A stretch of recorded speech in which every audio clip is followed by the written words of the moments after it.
sure you've heard of all the jokes. Gen Z does not care about politics, or they're too busy scrolling memes to care about the world. Yeah, about that.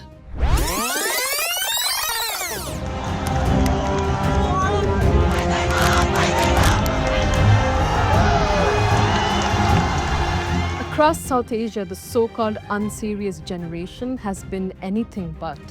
They're standing up, they're organizing, and in more than a few places, they've already shaken or even toppled governments. 4 years, 3 protests. Let's start with Nepal, September 2025. The government blocked dozens of social media platforms like Facebook, Instagram, WhatsApp, YouTube, X, Reddit, and Snapchat because the companies had not registered under the new rules. Now, for older leaders, maybe it was just regulation. To the Nepali youth, it was a gag order, their voice cut off. Social media platforms are forms to express your voice and get information as well. And a ban that big, well, let's just say that every action has an opposite and equal reaction. So the youth hit the streets, Kathmandu first, then towns and villages across the country, students in uniforms, homemade placards, hashtags turned into battle cries, hashtag unban social media and hashtag the Nepo kids. The police fired tear gas, rubber bullets and even live rounds. At least 19 young people were killed and hundreds were injured.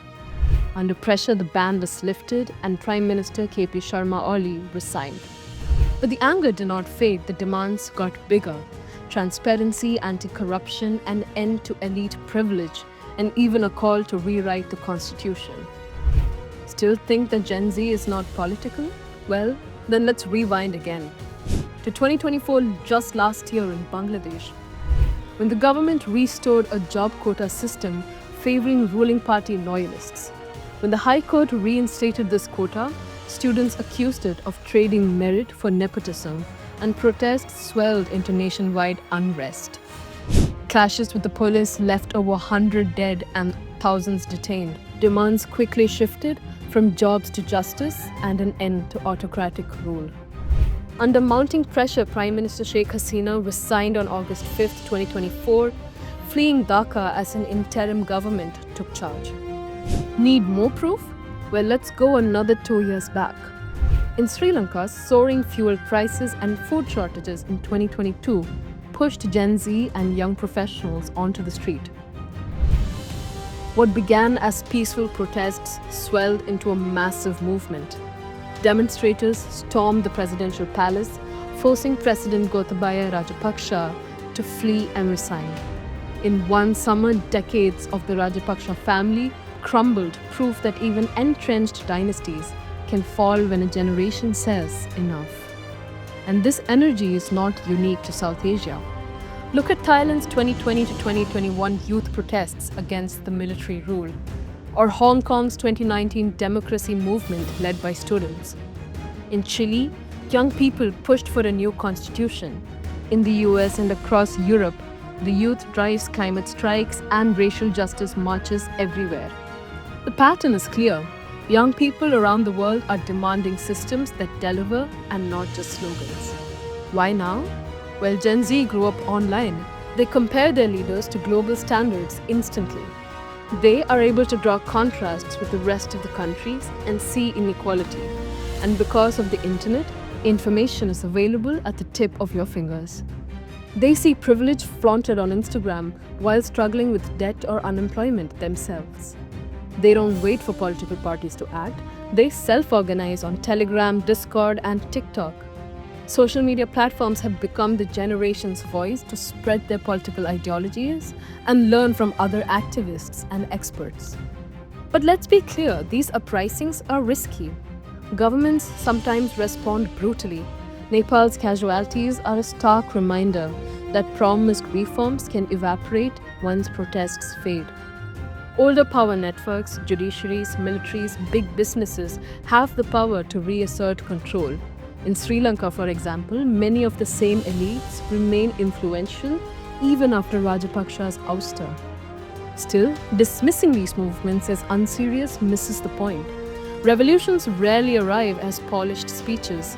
They start as sparks, a fuel shortage, a job quota, a social media ban. And when enough sparks catch, even entrenched systems cannot smother the flames that easily. Let's consider some numbers. South Asia's median age is under 28. Internet penetration in Nepal leapt from around 35% a decade ago to over 80% today. South Asia's average youth unemployment hovers near 18 to 20%, significantly higher than the global average. The bigger takeaway: legitimacy, the invisible glue of governance, is under stress. Accountability has to be taken, and leaders who think that they can ignore or muzzle young voices risk sudden upheaval.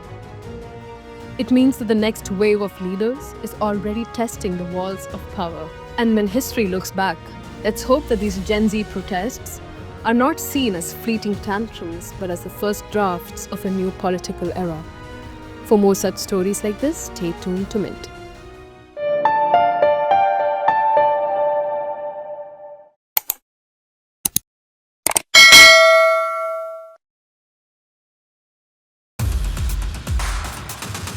In a world where business never stops, Mint keeps you ahead, any screen, anytime.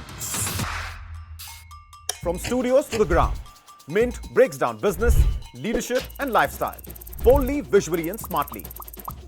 From boardrooms to markets, from personal wealth to industry trends, we bring you the insights that matter. Mint is doing brilliantly well. It's a well-read page, I would think. What fuels India's biggest CEOs? Ride along and find out. I have to work that much harder. I have to put that much more in. Over the years. Yes. Earlier I could say, no, I can't afford it. Yeah. But now I can. Want to invest like the pros? Learn from India's top market experts. Things like that worry me about markets. I don't want to buy a house to invest. Your money, your future. We make finance simple. Step inside breathtaking homes and the creative minds behind them. So we are at the house in Camellias. I think Camellias is the most expensive property in the NCR and probably the most expensive in the country. India's real estate scene decoded. No jargon, no fluff. Home buyers will have more bargaining power. It's a great time to buy a house as well. Some chase success, others create it. Meet the ones who made the impossible possible.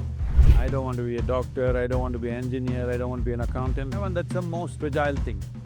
Poof, it will go away. वो ताली ऐसी थी ना, इतनी addictive थी, मैंने कहा boss अब तो यही होगा. We don't just talk business, we show it. And the world's watching.